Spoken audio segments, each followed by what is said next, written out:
First on reporter. Government pleader നിയമന വിവാദത്തിൽ സംസ്ഥാന സർക്കാരിനും മുഖ്യമന്ത്രിക്കുമെതിരെ അതിരൂക്ഷ വിമർശനവുമായി ലോയേഴ്സ് കോൺഗ്രസ്. വി.ഡി. സതീശൻ ചെയ്യുന്നതിൽ പകുതിയും പാർട്ടി വിരുദ്ധമാണെന്ന് വിമർശനം. ഭയങ്കര ജനാധിപത്യ ബോധ്യമുള്ള സംവിധാനമാണ് UDF എന്നും പരിഹാസം. ലോയേഴ്സ് കോൺഗ്രസ് തിരൂർ താലൂക്ക് കമ്മിറ്റിയുടെ വാട്സാപ്പ് ചർച്ചയിലാണ് സർക്കാരിനെതിരെ രൂക്ഷ വിമർശനം ഉയർന്നത്. മുബഷീർ പി അക്ബർ വിവരങ്ങളുമായി ചേരുകയാണ്. മുബഷീർ, ഒരു മുഖ്യമന്ത്രി UDFന്റെ മുഖ്യമന്ത്രി ചെയ്യുന്നത് പകുതി പാർട്ടി വിരുദ്ധം എന്ന കടുത്ത വിമർശനമാണ് ഇപ്പോൾ ലോയേഴ്സ് കോൺഗ്രസ് ഉന്നയിക്കുന്നത്.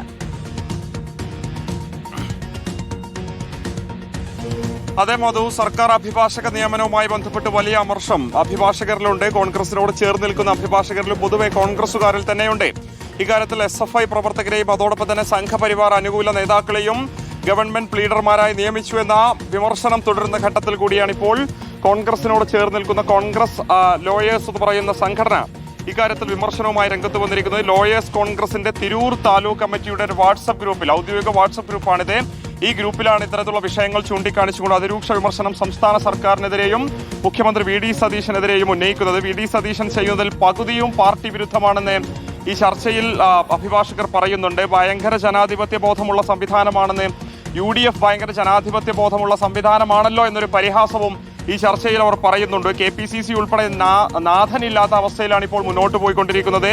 പൂക്കി സർക്കാർ പട്ടി വില പോലും ഈ പറയപ്പെടുന്ന സർക്കാരിനോട് ചേർന്ന് നിൽക്കുന്ന അഭിഭാഷകർക്ക്, കോൺഗ്രസിന് വേണ്ടി ദീർഘകാലമായിട്ട് പ്രവർത്തിക്കുന്ന അഭിഭാഷകർക്ക് നൽകിയില്ല എന്ന കടുത്ത വിമർശനങ്ങൾ ഉൾപ്പെടെ ഈ ലോയേഴ്സ് ഫോറത്തിന്റെ ഒഫീഷ്യൽ ഗ്രൂപ്പിൽ തന്നെ പുറത്തു വന്നു എന്നുള്ളതാണ് ഏറ്റവും പ്രധാനപ്പെട്ട കാര്യം. ഇക്കാര്യത്തിൽ സംഘപരിവാർ അനുകൂല നേതാവിനെയും SFI നേതാവിനെയും ഉൾപ്പെടെ ഗവൺമെന്റ് പ്ലീഡർമാരായി നിയമിച്ചതിൽ വലിയ അമർഷമുണ്ട്. അബിൻ വർക്കിയെ പോലെയുള്ള കോൺഗ്രസ് MLA മാർ തന്നെ പരാതി നൽകിയിരുന്നു. KSU വിമർശനം ഉന്നയിച്ചതാണ്. തൊട്ടു പിന്നാലെയാണ് അഭിഭാഷകരെ തന്നെ കോൺഗ്രസിന്റെ ഔദ്യോഗിക സംഘടനയും ഇതിൽ അതൃപ്തി പരസ്യമായിട്ട് രംഗത്ത് വന്നിരിക്കുന്നത്. മുഖ്യമന്ത്രി വി.ഡി. സതീശനെതിരെ ഉൾപ്പെടെ കടുത്ത വിമർശനം ഉന്നയിക്കുന്നുണ്ട്. സർക്കാർ ഇതിൽ പുനരാലോചനയ്ക്ക് തയ്യാറാകില്ല എന്നുള്ളതാണ് ഈ അഭിഭാഷകരൊക്കെ തന്നെ ചൂണ്ടിക്കാണിക്കുന്നത്. അതുൾപ്പെടെ മുൻനിർത്തിക്കൊണ്ട് തന്നെയാണ് ഇത്തരം കടുത്ത വിമർശനങ്ങളിലേക്ക് അഭിഭാഷകരുടെ സംഘടന തന്നെ കടന്നിരിക്കുന്നത്. മാധു, പ്ലീഡർ നിയമനവുമായി ബന്ധപ്പെട്ടാണ് സർക്കാരിനെതിരെയും മുഖ്യമന്ത്രിക്കെതിരെയും കടുത്ത വിമർശനം ഇപ്പോൾ ലോയേഴ്സ് കോൺഗ്രസിന്റെ ഭാഗത്തുനിന്നുണ്ടായിരിക്കുന്നത്.